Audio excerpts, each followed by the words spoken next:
Bank Nifty ఈరోజు price action చూసుకున్నట్టయితే full volatility. ఎంత వాలటాలిటీ అంటే నాకు తెలిసి ఈరోజు మ్యాక్సిమం అందరు లాసులు తీసుంటారు,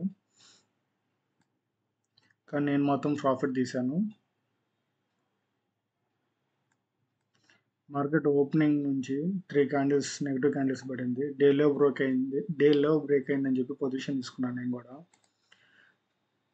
తీసుకుంటే దాంట్లో ఒక 600 దాకా లాస్ వచ్చింది. 47,200 కాల్. నేను వెంటనే 47,200 పుట్ కూడా సెల్ చేశాను, మార్కెట్ రివర్స్ అవుతుందని. ఇంత పెద్ద క్యాండిల్ పడిన తర్వాత వాల్యూమ్స్ చూసి నేను పొజిషన్ తీసుకున్నాను. రివర్సల్ ట్రేడ్ అది. దాంట్లో నేను దగ్గరగా 1,000 రూపీస్ దాకా ప్రాఫిట్ బుక్ చేశాను, 1,100 దాకా. ఓవరాల్ ప్రాఫిట్ వచ్చేసరికి 3,500 నేనైతే ఈరోజు బుక్ చేశాను. ఇంకా మనం ఫస్ట్ హాఫ్ మాత్రం ఒక 11 వరకు ఫుల్ వాలటాలిటీ ఉంది. తర్వాత మార్కెట్ అంతా రేంజ్లోకి వెళ్ళిపోయింది.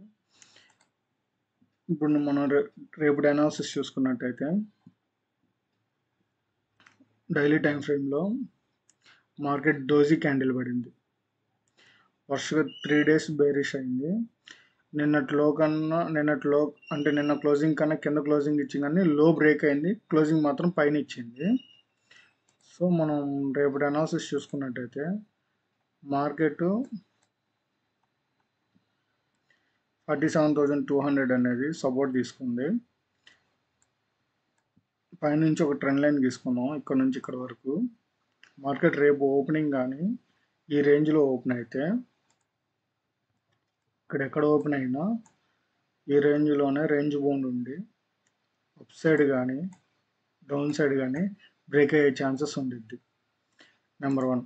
నెంబర్ 2 వచ్చేసరికి మార్కెట్ రేపు సపోజ్ గ్యాప్ అప్ కానీ ఓపెన్ అయితే ఇక్కడ దాకా వచ్చి ఇక్కడ సపోర్ట్ తీసుకొని మళ్ళీ పైకి కానీ కిందకి కానీ బ్రేక్అవుట్ అయ్యే ఛాన్సెస్ ఉండిద్ది.